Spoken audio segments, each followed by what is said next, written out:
Today we're going to make honey wheat bread. This is a recipe I have been using for, I don't know, as ever long as my mom has done it. So today we're going to start out with a half a cup of water, and to that we put our yeast mixture. So we do 3 tablespoons of yeast or 3 packages, whatever it is that you have. And we do this first because we want our yeast to get rising. Here's a little bit of sugar to activate the yeast. You just stir that right up.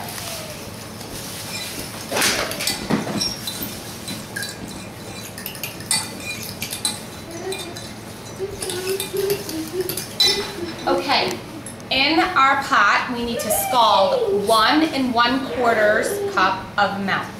Okay, this time I'm going to make sure that it doesn't go off of my stove like last time.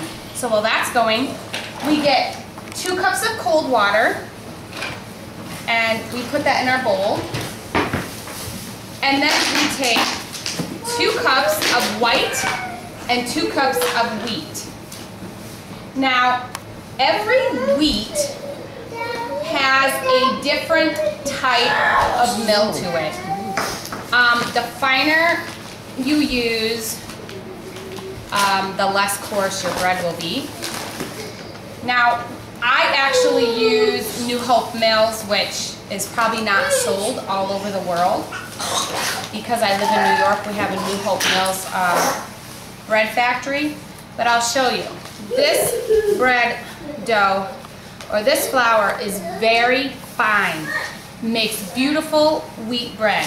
It's almost as fine as a regular white flour. So this makes wonderful bread, and if you get some that's a little coarser, I mean, that's fine too. So it's 2 cups of wheat. So now we just have to wait for our milk to scald. Okay, our milk is just getting ready to scald. It works best if you have your butter all ready to go in the pan before you spill it over on the stove like I did last time. So here we go. It's going up over the sides, and you just plop that butter in, and voila, it doesn't go over like last time. Then to that you put 1 tablespoon of salt and 2/3 of cup of honey. And then you just let this melt, or let the butter melt. And then we will be dumping this in our mixture over here. Okay, so we have our mixture from off of the stove. Everything's all melted, and we just pour it in here. Now we're going to take our beaters, and we're going to beat this up.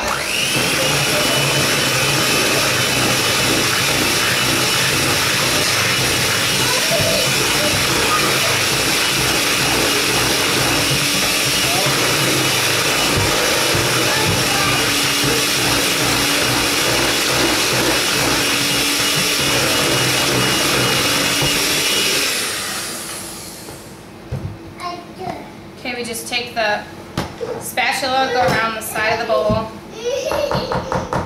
Now we're going to add our yeast mixture. Our yeast mixture is the stuff that we started at the very first place. Put that in there.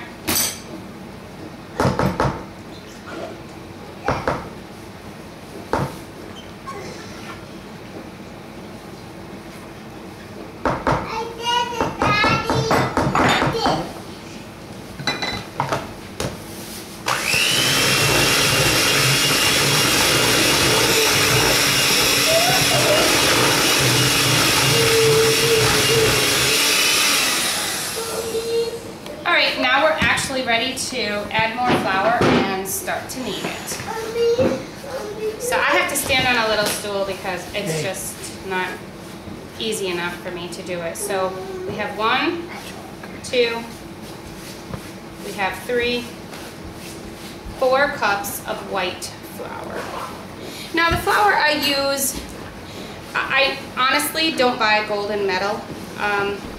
and I don't buy the cheap stuff. This is actually considered to be a higher quality bread flour for making breads, and it really does things really nice. It's a high quality flour. We actually buy it from Sam's Club in 25-pound bags because we get a really good deal on it. I'm sure there's other places that have it, but when you're making a ton of bread and a ton of cookies and everything, because I bake everything at home. You know, we don't buy bread, we don't do anything. I make everything. So, you know, when you're buying the little 5-pound bags, they don't last very long at all. So now we've scraped the edge of the bowl, and now we're ready to just add flour in and start kneading. So I take a cup of flour, and I have it here by my bowl, and I just add some, and then I flip it over.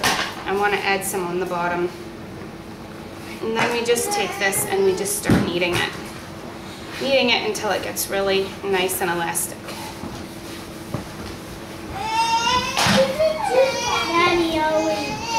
Some people think, oh, this is a lot of work, but you know what? It's the healthiest thing for your family.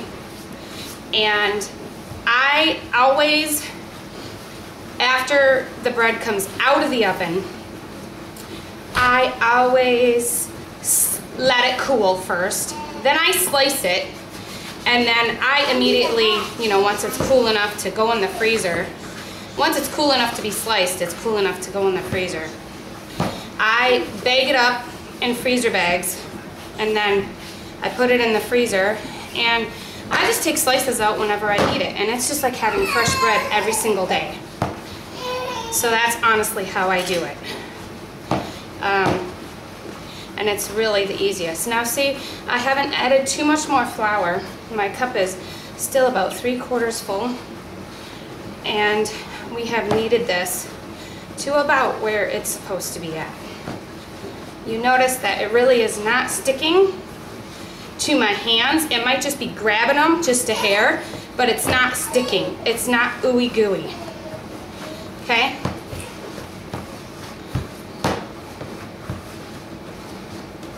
All right. Now we're going to butter. Shut it off. I don't have any butter. Buttered the top of my lid, and now I'm just buttering the inside of my bowl so that, you know, when the bread raises, that it really doesn't stick. You just put a little bit on your fingers and you just go around the bowl. All right, put it back in, and now you seal the lid, and when this pops, the bread needs to actually raise up to the top of the rim. So sometimes it pops a little bit before that, but the bread needs to raise to the top of the rim. When it raises to the top of the rim, it's ready to go in tins, which is about a half an hour to 45 minutes. So we'll see you back then. Okay, we're back. And what I'm doing is I am just putting some, buttering I'm actually using shortening. I use shortening to butter the insides of my pans. And now we're ready to actually put the dough in there from dough is nice and ready. Once the lid pops, is what you do is you actually have to just push the dough back down. And then you take your buttered lid and you cut the dough in the bowl in half. It's the easiest to do that way. You cut the bread in half like this, because this has to go into 4 equal segments for your pans. Now we just take the dough, and after patting it out, we roll it up. Mommy, I can't see. We roll it up like this, okay? We pinch the top, and we roll around the ends so that we have a nice looking log, just like that. Okay? Get down. I can't see. All right. Don't touch it. So we do it 4 times. We have 4 pans. I always use the glass pans because, well, don't do that ever again. Well, they look nice and they bake nice, and you don't have to worry about anything happening to them. Like sometimes if you're getting bread stuck Mommy, I together. smell. It's done. It's done. It's done. Done. So we've divided Mommy, the dough. it's done. We've divided the dough into 4 equal parts. I hope you guys can hear this. Having kids help you is probably not the best thing, but oh well, Daddy had to go out, so they're the only thing I could use, so I'm using them. All right, I'm sure they're doing a great job though. All right, so we have, this is our 3rd one that we're doing. And we just roll it up again, pinch the ends. And then after I do that, I just turn it over, flip it over. Let's see, we put it right here in our pan. And then we have 1 more to do. No, no you do not. My smell is something, Mom. I know you smell the chicken making, huh? Mommy, it's good. It's Yeah, baking. No, it's done. Smells good? All right. I'm hungry, Mom. You're hungry? Well, we're going to be eating soon. Mom, can we watch a movie till bedtime? Okay, so we have 4 loaves, and we've put them in the pan, okay? So now Okay. these loaves need to raise to the top a little above the, and I'll show you when they're done. But you have to poke 3 holes in the top of the dough just like this because you need to let air bubbles out. If you don't do that, you will have too many air bubbles, and which creates holes when it bakes, okay? So if you see when you dump it out, it should be nice and brown all the way around.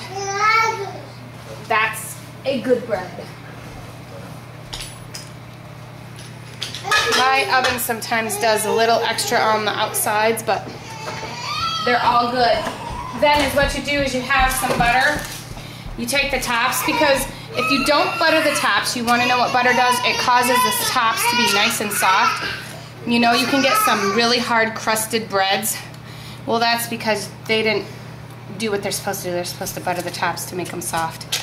So we just butter the tops like this. And then when we're done, we're gonna put wax paper on the top with a towel on top. And you basically wanna let your bread cool. If you try to cut it when it's this hot, you will make it go down to half of what it is because it just causes it to shrink. You have to wait until it's cool. If it's not cool enough for you to really touch it, to cut it, then it's still too hot.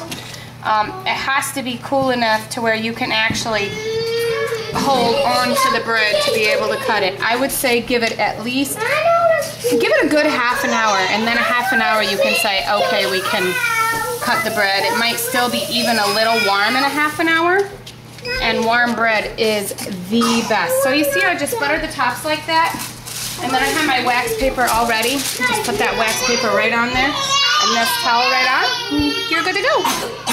Hope you enjoy. See you later.